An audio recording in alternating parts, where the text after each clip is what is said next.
Hello, how's it going? I'm Mike Ghaffary. I'm here to talk to you today about the local coefficient and whether software is going to eat the world. First, I should talk about maybe what ate my hand, in case you guys noticed this thing. So I've been looking for jokes this morning. The best one I got maybe, you should see the other guy.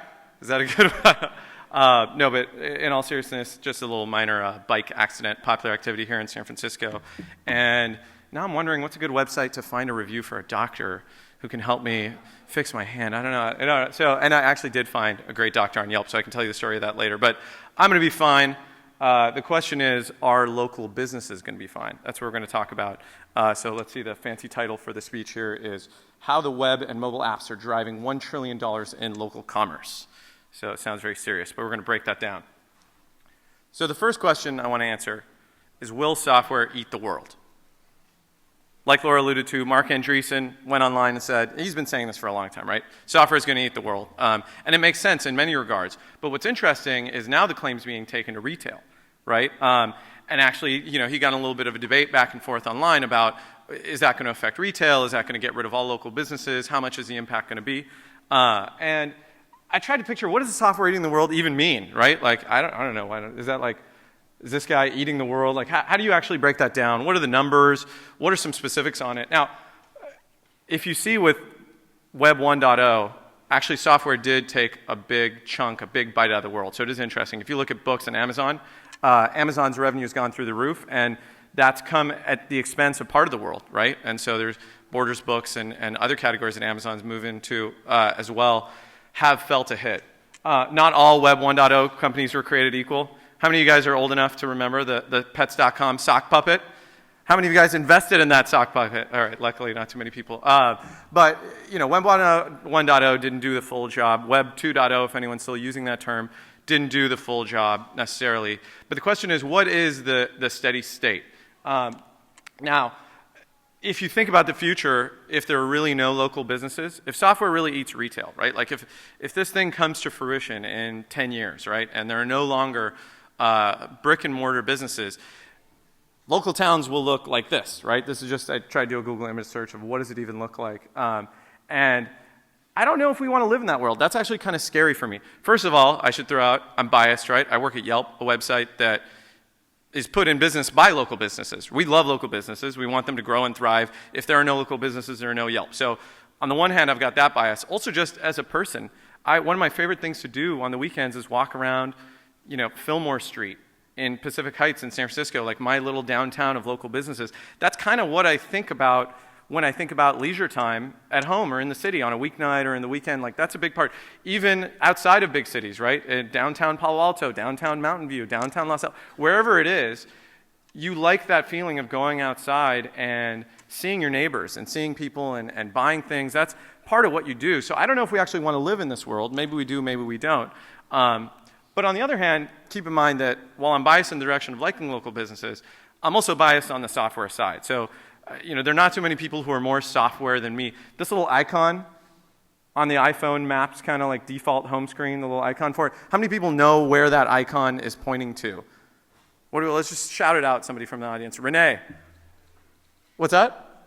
Cupertino. It's Apple headquarters. I grew up one block from there. I have software in the blood. I was a computer science degree in undergrad, but I started, hacking computers and getting on BBSs long before that from age 12. So when someone tells me that software is really important, I listen. I like that. Sounds great to me. But I am scared for local businesses. So I see both sides of it. And I wanted to dive into it. And I said, how can we test this hypothesis? How can we actually really dig in and do something quantitative objectively to figure out what's going to happen? So let's get into this local coefficient. I basically tried to say, let's go through each industry within local, each vertical, and try and assign a number from 0 to 1 to just say how local it is and it has to be. And really, it might be easier to think about the inverse. 1 means very, very local. Like, I'm going to tell you that restaurants are always going to be, at least for the foreseeable future. And I'm kind of thinking 10-year time horizon for now. You might even think 20, 30, or beyond.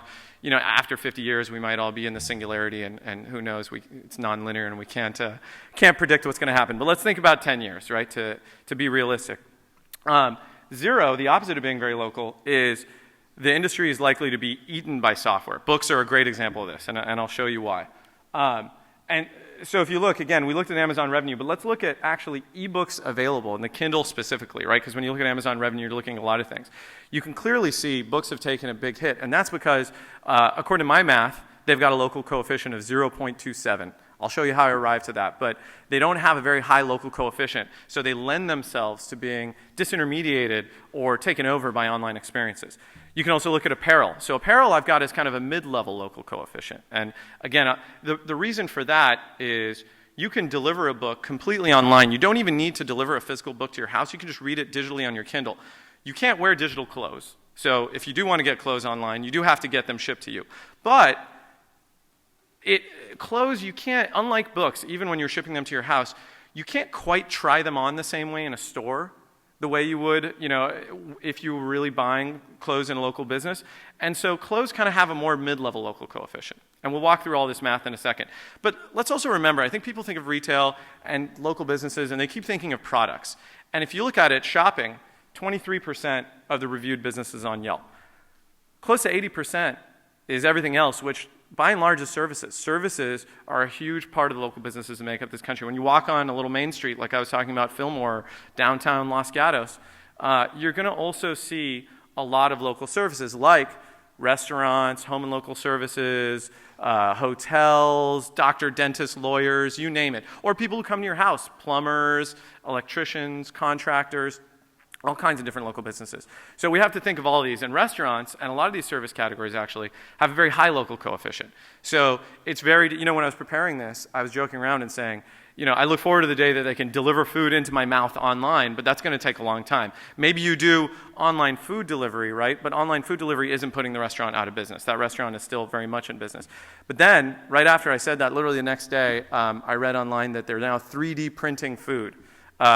To people who are really hungry, or at least they're trying to. So they're trying, but it's still got a high local coefficient. Home services. Who's ever been in that situation, right? I hope that you can get that fixed online, but that's got a very high local coefficient. You need someone to come to your house to fix that, at least for now. So let's go through the formula and the math behind this. I think now hopefully this gives you guys kind of an intuitive understanding of how it works. But looking at the numbers, I said if we break it down into 3 constituent parts, it might be easier to kind of be a little more objective. So one is T, pre-transaction. You want to touch it and try it. That's like the clothing example, right? T is high for clothing. E is post-transaction. You want to experience in the physical world. E is really high for restaurants, right? Like T for restaurants, you don't need to try the food in person. You could just order it online, have it delivered to your house. But you got to eat the food in person. Like, you're going to have a physical eating experience. Now, a book, interestingly, has a low T and E. You don't need to try it. In person at least, you can just kind of look at pages online. You don't even need to touch any physical good to experience it. The bits can be just delivered to a digital device that you own. And then S is, what's the available of online substitutes? If there aren't a lot of online substitutes that really meet your needs, then you're not going to shift to going totally online. So S I actually subtract out of the equation. And then I do some math to normalize it all to be from 0 to 1, like I told you. So if we go to the next slide let's see. If we go to the actual results here, we can go through some different industries. You've got restaurants, right? 5 in E, 3 in T, 0 in S. There's really not, now the 3D printing thing, maybe I need to change my math, right? But for now, restaurants are really high at an 0.87. Apartments, finding apartments online actually is a pretty good experience on Craigslist and some other places, but you still need to experience it in person. You're not going to live digitally in your apartment, so that's 0.67. Books, 0.27. So you can go, the list goes on, but you can see what the different numbers are for each category. Now here's the thing. You don't have to agree with my math at all. You can disagree with all my E's, all my T's, all my S's. I don't care. The challenge for any of you guys, and please feel free to email you. I think they gave my Twitter handle at @newmike, or just email me. I'd love to know if somebody else can do the math any other way, put any other E's, T's, and S's on, or change the formula and add a new variable, and still arrive to a different overall conclusion. Because I think the real message here is, while there's some subjectivity, when you put this framework around it, the bottom line answer is very hard to escape. That directionally, out of the $3 trillion of commerce we're looking, if you see that total there in the bottom right, 3.2 thousand whatever billions, which is 3 trillion, 2.5 trillion are going to stay local and physical. And this is for the foreseeable future, for that 10-year time horizon I was talking about.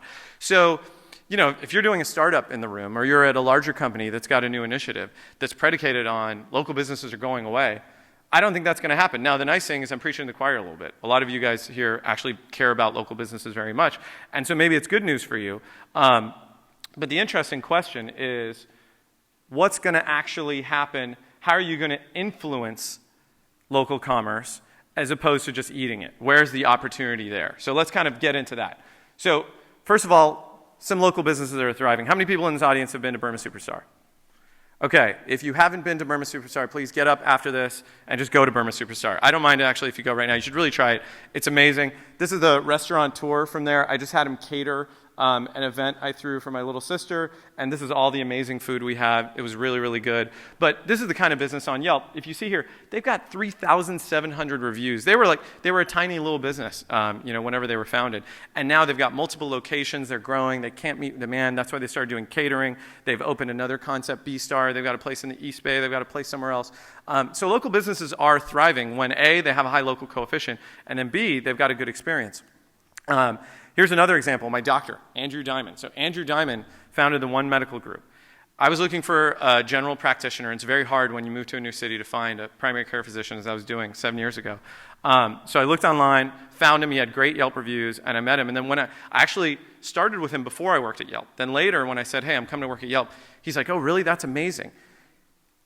We wouldn't be in business today if it wasn't for Yelp. And when we were starting, half the customers walking in the door said, hey, we found you on Yelp. Now, far from being one tiny little location, innovative medical practice, I think they've got over 12 locations. They're thriving. They're probably the most, effective and largest primary care practice in San Francisco, and now they're moving into other cities as well, outside of the Bay Area. And they've already got Palo Alto and other places in the Bay Area, and they're moving to other verticals. So again, if a business understands what's going on with how local commerce is being influenced online, then I think they really start to be able to grow in new ways and not get eaten. And if you look at the math on this, so earlier we were doing my math, now let's look at Forrester's math. Forrester actually shows you that there's $1 trillion of online influence commerce already out of that $3 trillion I was talking about, right? So $3 trillion is the size of kind of offline, local commerce, whatever you want to call it, brick and mortar. It's products and services in this country. The entire thing, $3 trillion.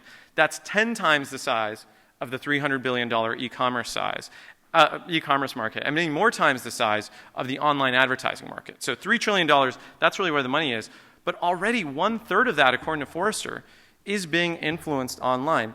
What's interesting, and you can see sites like Yelp, massive usage following that, right? We've got over 100 million monthly unique visitors now, and there's plenty of other companies they're seeing this kind of skyrocketing growth because influencing local commerce is so important. But the ad dollars don't follow immediately, and this is a very famous Mary Meeker slide that shows time spent usage on sites versus ad dollars spent on those mediums, and as you can see, certain categories like mobile and web are still not getting their full share of the ad dollars, and other categories like print are overweighted. And that's all going to change. When the usage spikes in one area, when websites and mobile apps are influencing $1 trillion of online commerce, you've got to imagine that, even pick a number, if it's going to be 1% or even 0.1%, you're getting to a very, very large number for how big that opportunity is going to be. So let's talk about that. Opportunities for growth. Where, we talked about if there's startups in the room or larger companies looking, where is the future going to take you? What does all of this math actually mean? And let's look at a few different areas. So you've got Warby Parker, right? And I chose that because that's a clothing example. And we were talking about the middle of the road clothing local coefficient. That's an example of software not entirely eating the world, right? They're reinventing the experience. You're still getting physical products shipped to you. You're getting eyeglasses in the mail. But they're trying, like Zappos did, to challenge the assumption that you have to have an in-person experience to be able to get a good pair of glasses, right? So Warby Parker, that's the one model. Like, try and work on how you ship things to people's homes, make that a better experience. Still send them something physical, but don't require them to go into a store. Then, on the other extreme, though, is the full-on, what I would call software eating the world, health tech. So doctors, if you noticed earlier, doctors are interesting because medical advice can actually be delivered online. Remember we were saying that for services, restaurants, plumbers, those kind of have to be in person? Not so for medical advice. A lot of times, you just want the doctor to give you an answer. Health Tap is a startup that's getting you answers from doctors. And it's done securely, and they figured a bunch of things out so that people aren't freaked out about being sued, at least not yet. And so it's working. And that is software eating the world. And if you can find a vertical where you think that's going to happen, LegalZoom did it for lawyers a long time ago. But then I think this is where the granularity is important and why people can't just look at all industry holistically, but instead need to break out each category. Dentists, which are in the healthcare profession, I don't think that'll ever be fully online, at least in the next 10 years, right? Why? Is it really dental advice you need when you're talking? Do you want to talk about your tooth, or you just want to go get them cleaned and get your filling filled, or whatever it is? So dentists, by definition, is going to be higher local coefficient than doctors. But I think the real underlying heading for my entire talk here, and then I'm going to open it up to questions and make it a little bit interactive, is online influence is actually where it's at. So it's less about eating the world. It's less about these local businesses going away, right? We've been over this $3 trillion, and at least, even with aggressive assumptions, $2.5 trillion is here to stay. $1 trillion of it's already online influence. And just because Yelp's got 100 million monthly unique visitors, it doesn't mean the game is over. I think there's a lot of opportunity to still provide a lot of value in online influence of consumer behavior. One example is a startup called Sensi, right? So Sensi takes the Yelp API, takes a bunch of data we make available, right? And if you guys want to talk to us about how you can get that data, our API is online publicly, and we get it out there, and we've got, there are 50 million POIs, right, in the world you can tap into, and 40 million reviews almost. So you go in here, and Sensi has said, hey, let's help you do price comparison shopping for things like massages and nail salons and all kinds of services, right? And I want to know, so I don't know how many of you guys have tried to get a massage recently in San Francisco, but it's like, some of these places are charging like $200, right, for a good massage. So you go on Yelp, you try and find the highest rated one, but that doesn't always tell you if it's going to fit within your budget. The nice thing with Sensi is they've gone and created a scalable way to actually call these guys and get pricing for everybody across several industries. And so you can say, well, what's the best $60, $50 massage that's also highly rated on Yelp? Let me go there. And I think that's the real opportunity. Online influence of local commerce, tapping into the data that's already here and really tapping into that $1 trillion in a way, and I'll rewind to a slide I had earlier. If I can figure out how to rewind. Never mind. I will not rewind to a slide I had earlier. But I had a slide on the Matrix. And right, none of us want to live in the Matrix. None of us want to live in this world where we're just shells and everything is bits and bytes and it's 100% digital. We want this in-person experience. And so for all of us who work in software or technology in one shape or another, the opportunity is, how do you enhance that experience? How do you make that Saturday afternoon stroll down Fillmore Street or Los Gatos or wherever you live more enjoyable and a better experience using technology as opposed to eating it entirely? And there are plenty of opportunities to eat it, but those are dwarfed by the opportunities to enhance and influence it. So I'll now open it up to any questions from the audience. What else can we expect in terms of commerce, in terms of user-generated commerce that you think might round out the experience that you think is valuable? Thanks. Yeah, so I think you see a few interesting things on Yelp now. So you can book tables on Yelp, making restaurant reservations. You can actually book hotels through a partnership there. And I think that's an interesting trend we've noticed is there are a lot of people in different verticals who've gone out and created great experiences for closing the loop and booking transactions, either making reservations or actually completing a transaction fully online, and really building on a lot of what I was talking about this web influenced local commerce. And the more and more we can expose that, the better. So I think we're always going to be looking for ways to enhance that and create better experiences. Yep. All right. I think we have time for one or two others, and then we'll wrap. Hi there. Yep. On your chart of advertising, the mobile advertising was down pretty low there. Now, do you see any impediment or obstacle to the consumer accepting advertising as opposed to the transactional stuff and the Yelp stuff and things like that on their mobile devices? Is there any hurdle to overcome? Yeah, so there's two questions, I think, embedded in there in mobile advertising. One, is the mobile advertising effective? Does it work? And then two, will the advertisers actually pay for it? So I think with number one, the answer is clear, it does work, right? We've seen results that mobile advertising is just as effective, if not more effective. And you can imagine why, right? If somebody's on their phone, they're looking for a local business, and then you right there deliver them a targeted message, and they're right in the heat of conducting a transaction, that's powerful foot traffic that you can drive. So I think the results are definitely there. And at least from what we're seeing, the advertisers understand that and are willing to pay for it. I think it just takes time. A transition doesn't happen kind of overnight, but the way these things work is you start to get in kind of the knee of the curve, of the S curve, and all of a sudden things start tipping much faster than you would ever think. So, you know, you can look at other of these Mary Meeker slides to see how those trends have played out in other parts of the world. But I think you're going to see that continue to grow. Hi there. All right. That corner. Here. Yes. Hi, I'm running a company in Germany, also in this sphere. So I'm wondering, what are the cultural differences? Because you're also acquiring companies outside, you're also going abroad. What are the differences in cultures or countries? So the question about cultural differences, and Germany specifically, you referred to, we acquired a company.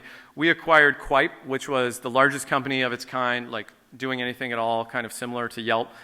They were 15 million unique visitors at the time, so still, you know, we're a few orders bigger, but that was the largest in the world. They were in 12 countries, headquartered in Germany and founded there. And Quip had done great, and we acquired them to kind of accelerate growth, and it's been very successful. So I think what that underscores is we certainly see cultural differences in each market. Yelp actually, a lot of people don't realize, has over 100 community managers spread out in over 100 cities around the world. So these are Yelp employees on the ground in Hamburg, Berlin, in Singapore, New Zealand, Australia, like you name a country and a city, and Yelp's got a community manager there. And it's around them, a community of writers and Yelp Elite, and then users and consumers start growing organically around them that's really interesting. And each of those community managers helps bring us that local kind of flavor for that city and that market, and really an in-depth understanding. It's something that is very important to us, and we've invested so heavily in that offline component. As much as we're a software business founded by a bunch of computer science types, we've realized that from the very beginning that the offline component was critical, just as critical as the technology, if not more critical in many ways. And so we've invested in it time and time again, and I think it's worked very effectively for us. That's why we're seeing such great growth throughout all of our markets in the world. Hey, Mike. Yes. I was wondering what you see as the most interesting company that's come into this local market in the last year or two. The most interesting technology company, I guess, would be the question that's come into the market in the last year or two. I would say, you know, you can't choose your favorite among the children, right? Like, I think it's very hard to choose a favorite startup. I love what a lot of startups are doing. I think, you know, the examples here, you know, Sensi, I think, is a great one. If you look at the Yelp API, people who figure out how to give consumers even more interesting information. Do something interesting. You know, there's a popular T-shirt. I think it's a Y Combinator T-shirt that says make something people want, right? And I think that's the challenge I put out there to everybody in this room. I put it to myself, right? Constantly wake up every day thinking, like, what am I doing that people actually care about, that's moving things forward, that's not just rehashing an old idea or old technology, but really doing something interesting. And when you can take, and there are great APIs to do that, you know, like, so now with Yelp, we're putting out all this local content. We're giving you the data. Take it. Build on top of it. Take our reviews and our photos and all this interesting data that we make available on millions and millions of businesses, and then do something unique, interesting on top of it that really delights consumers. And I think there is so much upside. When there's $1 trillion being spent, that means there's a massive opportunity to influence that and to create profitable companies around it. Okay. Unless there's any other burning questions, I think that's all we have time for. Thank you guys very much.